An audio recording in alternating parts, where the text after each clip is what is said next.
የኤምፖክስ ወይም የዝንጀሮ ፈንጣጣ በሽታ ተገኝቷል። ይህ ቫይረስ ከ100 በላይ የሆኑ ሀገሮች ላይ ተሰራጭቷል። ከጥቂት ቀናቶች በፊት የኢትዮጵያ ጤና ሚኒስቴር ይህ በሽታ በሀገራችን ላይ መገኘቱን ሪፖርት አድርጓል። ግን ኤምፖክስ ምንድን ነው?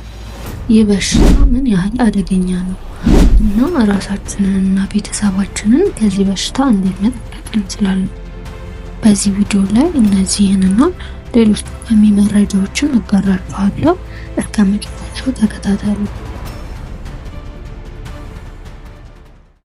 የዝንጀሮ ፈንጣጣ ኤምፖክስ በተባለ ቫይረስ አማካኝነት የሚከሰት በሽታ ነው። ኤምፖክስ እንደ ኮሮና ቫይረስ አዲስ በሽታ አይደለም። ለመጀመሪያ ጊዜ በአፍሪካ በመካከለኛው እና በምዕራብ አፍሪካ እንደ አውሮፓውያን አቆጣጠር በ1970ዎቹ አካባቢ ነው የተገኘው። ለብዙ ዓመታት ይህ ቫይረስ ጫካ ውስጥ የሚኖሩ ከዱር እንስሳት ጋር ንክኪ ያላቸው ሰዎች ላይ ነበር በዋነኝነት የሚያጠቃው። ነገር ግን ከ2022 ጀምሮ ቫይረሱ ራሱን በመቀያየር በቀላሉ ከሰው ሰው መተላለፍና መሰራጨት ጀምሯል። የኤምፖክስ የመተላለፊያ መንገዶች። ኤምፖክስ ቫይረስ ከሰው ወደ ሰው አሊያም ደግሞ እንስሳት ወደ ሰው ሊተላለፍ ይችላል። ኤምፖክስ ከሰው ወደ ሰው የሚተላለፍባቸው መንገዶች። በአሁኑ ወረርሽኝ ኤምፖክስ በዋነኝነት እየተሰራጨ ያለው ከሰው ሰው መተላለፊያ መንገዶችን በመጠቀም ነው። ይህ የሚሆነው ደግሞ በቅርብ አካላዊ ግንኙነት ነው። ማለትም አንደኛ በሽታው ከያዘው ሰው ሽፍታ፣ ቁስል ወይም ደግሞ የሰውነት ፈሳሾች ጋር ቀጥተኛ የቆዳ ንክኪ ሲኖር፣ ሁለተኛ በሽታው ያለበት ሰው የተገለገለበትን ልብስ፣ አንሶላ ወይም ፎጣ ጋር በሚኖር ንክኪ፣ ሶስተኛ ለረጅም ጊዜ በሽታው ከያዘው ሰው ጋር ፊት ለፊት ግንኙነት ሲኖር፣ ለምሳሌ መሳሳም ወይም ደግሞ ረዘም ላለ ጊዜ በቅርበት ማውራት፣ አራተኛው እና ዋነኛው የግብረ ስጋ ግንኙነት። አምስተኛው ኤምፖክስ የታመመ ሰውን ምንም አይነት መከላከያ ለምሳሌ ጓንት፣ ጭንብል ሳይጠቀሙ መንከባከብ። ስድስተኛው አንዳንድ ኬዞች እንደሚያሳዩት ደግሞ ኤምፖክስ ከእናት ወደ ልጅ ሊተላለፍ ይችላል። ይህ የሚሆነው በእርግዝና ጊዜዋ ወይም ደግሞ በመውለድ ሂደት ላይ ነው። ስለዚህ እነዚህ ኤምፖክስ ከሰው ወደ ሰው ሊተላለፉባቸው ከሚችሏቸው መንገዶች ውስጥ ዋነኞቹ ናቸው። ኤምፖክስ ከእንስሳት ወደ ሰው ሊተላለፍ የሚችል በሕክምናው ዞኖቲክ በሽታ የምንለው ነው። ይህ ቫይረስ ሊገኙባቸው የሚችሉ እንስሳት እንደ አይጥ፣ እርኩኮ እና አውር ይጠቀሳሉ። ይህ ቫይረስ ከእነዚህ እንስሳት ወደ ሰው በሚከተሉት መንገዶች ሊተላለፍ ይችላል።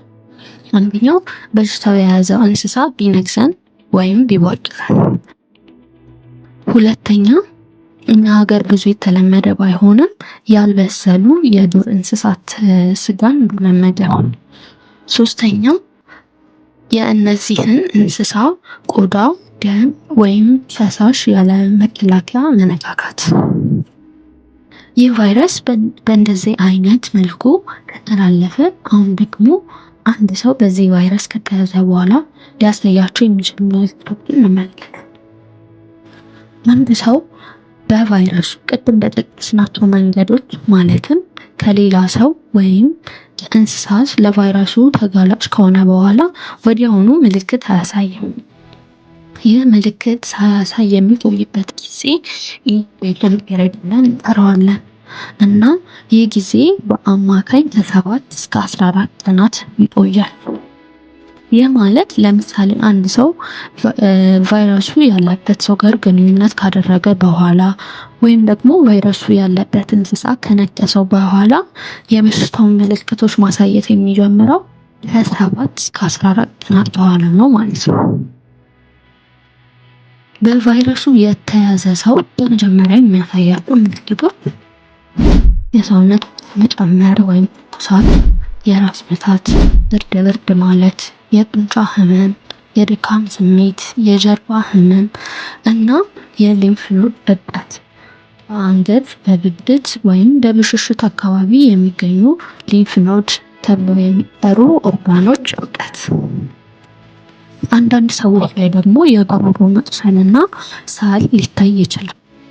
እነዚህ ምልክቶች ሲስተሚክ ማኒፌስቴሽንስ ብለን እንጠራቸዋለን እና እነዚህ ምልክቶች ከታዩ በኋላ ወይም ደግሞ አንድ ሰው ትኩሳት ከጀመረው በኋላ ከ1 እስከ 3 ቀናት በኋላ የኢምፖክስ ዋነኛ ምልክት የሆነው ሽፍታ በሰውነታችን ላይ መታየት ይጀምራል።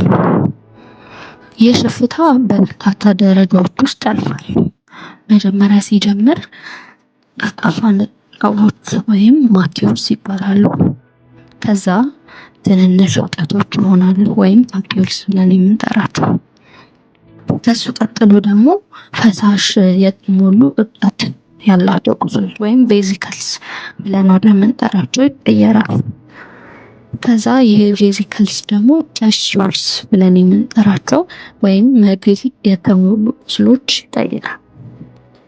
በስተመጨረሻ ቁስሎቹ ይደርቁና ቅርፊት ይፈጥራሉ።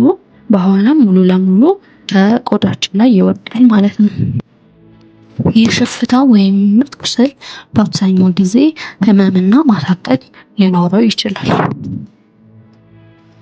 እና በአብዛኛው ጊዜ ይህ ሽፍታ የሚታየው በፊት፣ በአፍ አካባቢ፣ በእጅና እግር ላይ፣ በደረትና በጀርባ ላይ እና በብልት እና በፊንጢጣ ዙሪያ ነው። የቅርብ ጊዜ የተከሰተው ወረርሽኝ ላይ ባልተለመደ መልኩ ይህ ሽፍታ የጀመረው በብልትና በፊንጢጣ ዙሪያ ነው። ይህ ደግሞ ከሌላ ሴክሹዋል ትራንስሚትድ ኢንፌክሽንስ ለምሳሌ እንደ ሲፊሊስ፣ ሄርፒስ ወይም ደግሞ ከብዙ የቆዳ ችግሮች ጋር ለመለየት ትንሽ ከባድ አድርጎታል። ስለዚህ አዲስ ወይም ያልተለመደ የሰውነት ሽፍታ በተለይም በብልት ዙሪያ ካለ ወዲያውኑ የጤና ባለሙያ ማማከር አስፈላጊ ነው። ይህ በሽታ ብዙውን ጊዜ ከ2 እስከ 4 ሳምንታትን ይቆያል እና ብዙ ሰዎች ሙሉ ለሙሉ ከበሽታው ያገግማሉ። ነገር ግን ኢምፖክስ በአንዳንድ ሰዎች ላይ በጣም ከባድ ሊሆን ይችላል። ከዚያም አልፎ አንዳንድ ሰዎች ላይ ገዳይም ሊሆን ይችላል። እነዚህ ግሩፖች አንደኛ እድሜያቸው ከ8 ዓመት በታች የሆኑ ህፃናት፣ ሁለተኛ እርጉዝና የሚያጠቡ እናቶች፣ ሶስተኛ በሽታ የመከላከል አቅማቸው የተዳከሙ ሰዎች ለምሳሌ የስኳር በሽታ፣ HIV እንዲሁም የካንሰር በሽታ ያለባቸው ሰዎች። ስለዚህ እርስዎ ወይም የሚወዱት ሰው እነዚህ ቡድኖች ውስጥ ካለ ከፍተኛ የሆነ ጥንቃቄ ማድረግ ያስፈልጋል እና ደግሞ ምልክቶቹን ካስተዋሉ ደግሞ በፍጥነት የሕክምና እርዳታ ማግኘት አስፈላጊ ነው።